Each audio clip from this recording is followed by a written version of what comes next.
এই ধরনের অ্যাকশন বাংলা সিনেমাতে কোনো হিরোইন করছে কিনা আমি জানি না, এবং এই প্রথম একটা লেডি অ্যাকশন মুভি, এবং রসন চমৎকার, রসনের অ্যাকশন সব কিছু মিলে একটা ধামাকা মুভি। আপনারা দেখলেন তো ডেড বডি নিয়ে আমার সাথে বিশাল একটা ষড়যন্ত্র, সেটা সবাই আপনারা জানেন।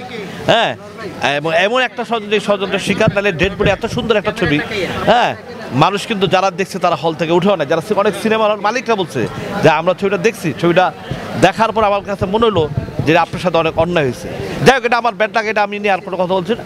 রিভেঞ্জটা ইনশাল্লাহ আল্লাহর রহমতে আমি খুব আশাবাদী, এবং ইনশাল্লাহ রিভেঞ্জ ছবিটা দর্শকের মন ছুবে, এবং ফ্যামিলি নিয়ে যারা ছবিটা দেখবে তারাও বলবে যে না, আমরা একটা ভালো ছবি দেখলাম। কিন্তু রিভেঞ্জের ক্ষেত্রে এই জটিলতা হতে পারে কিনা না, ওটা একটু শুনে একটা রিভেঞ্জে এই রিভেঞ্জে প্রথম আমাদের স্বপ্ন বুবলি যে পুলিশের অভিনয় করছে, এবং যেই ধরনের অ্যাকশন করছে বুবলি এর আগে কোনো দিন এই ধরনের অ্যাকশন কোনো মুভিতে করে নাই। যেই কারণে রিভেঞ্জটা এই অ্যাকশন, বুবলির অ্যাকশন, রওশনের অ্যাকশন, হ্যাঁ, তারপরে আপনারা সবাই জানেন যে আমাদের মিশা সদাগর, যে উনি সবসময় একটা ভয়েস দিয়ে সবসময় একটা অভিনয় করে। এইবার কিন্তু সে ঠান্ডা মাথায় অভিনয় করছে, এবং প্রত্যেকটা মানুষকে সে আপনি করে বলছে রিভেঞ্জের গতিতে চলবে।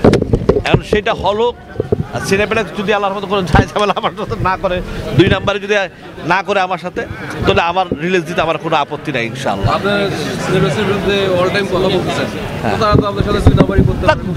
যদি 2 নম্বরই করে তাহলে ছবি রিলিজ করবো না, কারণ কি, তাহলে তো আমার এটা শেষ করে আমার রিলিজ করতে হবে, তাই না?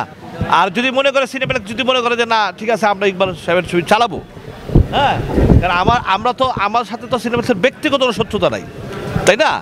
আমাদের শত্রুতা হলে আমরা কি চাই যে আমাদের ছবিটা আপনারা চালান, হ্যাঁ, এবং আপনারা চালান, এবং সবার ছবিটা ওইভাবেই চালান যে মানুষ যেন দেখে শান্তি পাবে। আপনাকে পরপর 2টি কাজে রোশানকে দেখা গেল আপনার সাথে, রোশান সম্পর্কে একটু বলবেন কিনা, বা রোশানকে বারবার নেওয়ার এই রিভেঞ্জটাই আমার প্রথম ছবি ছিল রওশনের, এবং এই রওশনের ফার্স্ট আমার রিভেঞ্জ। আমার কিন্তু কিল হিমের আগের ছবি ছিল রিভেঞ্জ। যে কোনো শুটিংয়ের যে একটা গানের কারণে বা শিডিউলের কারণে আমি মিলাইতে পারিনি। এখন ছবি শেষ করে সব কিছু আমার colour background, colour correction, background সব কিছু আমরা সুন্দরভাবে করছি। এখন বাকিটা দেখে ইনশাআল্লাহ সেন্সার দেখা